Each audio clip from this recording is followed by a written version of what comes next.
Remember the day you found him? A pretty sad little character, but with a little soap and a lot of love. And a diet of kennel ration, that bedraggled puppy grew strong and healthy on America's favorite dog food. Kennel ration is packed with lean red meat. It contains the wholesome steaks, chops, and roasts of U.S. government-inspected horse meat, plus every nutrient a dog is known to need. The kind of protein-rich food today's dogs require.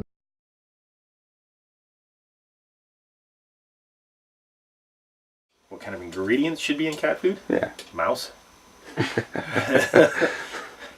Well, I mean, seriously, the perfect cat food would be a well-fed, nice, healthy mouse. I mean, that is the ultimate prey animal for them, and cats are so specific that, to me, that would be the best food that you could possibly feed. With a lot of the supermarket type brands and even some of the national premium brands, the manufacturers looking to put the most inexpensive product on the market so they can maximize their profit. They're not always concerned about the health of the animal. They want to create a marketable product that's going to make them some money. And so grain is cheaper than meat, so you see a lot of grain in the less expensive pet foods.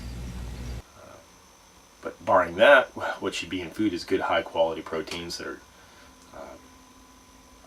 easily digestible, meet amino acid requirements of profiles closest to mice, and what research there is out there on that's published would be to keep the right amount of taurine and other mineral contents in the proper balances, calcium and phosphorus to be specific. And what are some ingredients that you'd want to stay away from? For cats. For cats.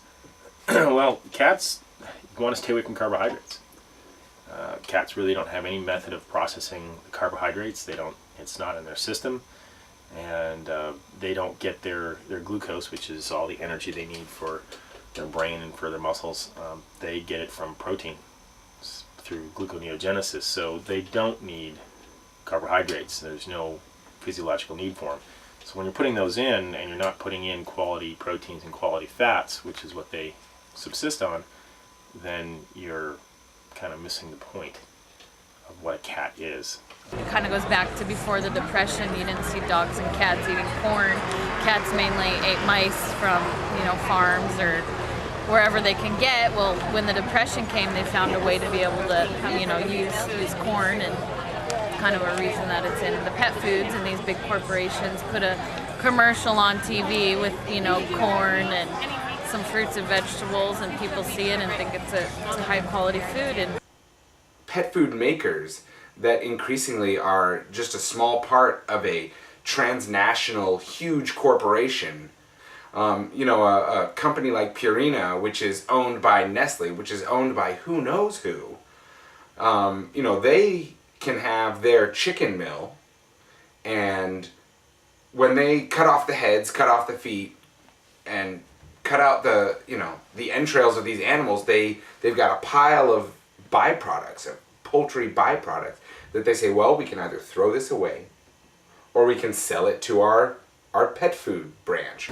I am Dr. Joey Goldthorpe, and I'm a veterinarian, and I graduated from Oregon State University in 2002, and I've been practicing in private practice treating small animals, dogs and cats, for 6 years.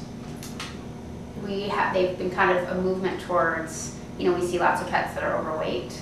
I mean, the majority of dogs and cats that we see are either somewhat overweight to obese. And part of the problem with that, I think, and the veterinary nutritionists have, come to this also, that, we feed foods that are high in carbohydrates and low in moisture, and, part of those byproducts make up a lot of those carbohydrates, and that's not like their natural diets, which are much higher moisture and higher in protein. And so we see, besides the overweight problems, we see lots of dogs and cats that are diabetic and have thyroid issues and things like that, which can be secondary to disease. So there's kind of indirect sequela to eating those types of foods. There's nothing inherently wrong with wheat or corn or soy, except for the fact that with cats being carnivores, they don't need any grain at all.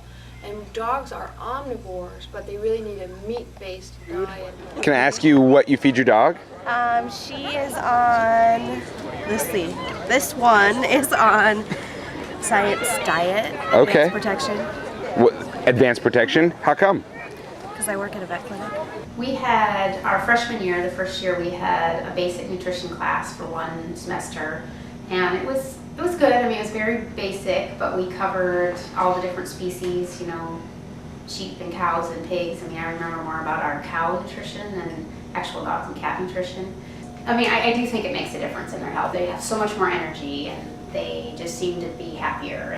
So why do you think animal nutrition isn't stressed more in vet school? That is a good question. It should be, because I think that nutrition can be part of every single appointment that I see. Nutrition is the foundation of health, and so paying some attention to what you're feeding your pet is very, very important. If we put high quality food into the animal, we're going to have a much higher level of health.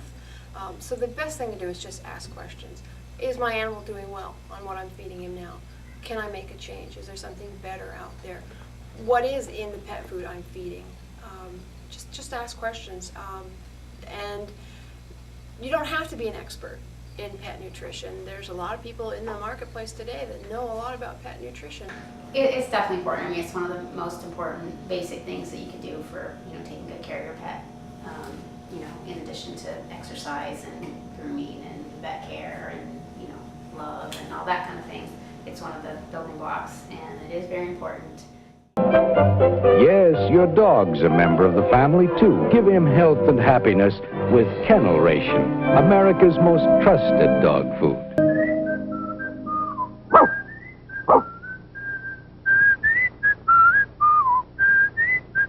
Yeah.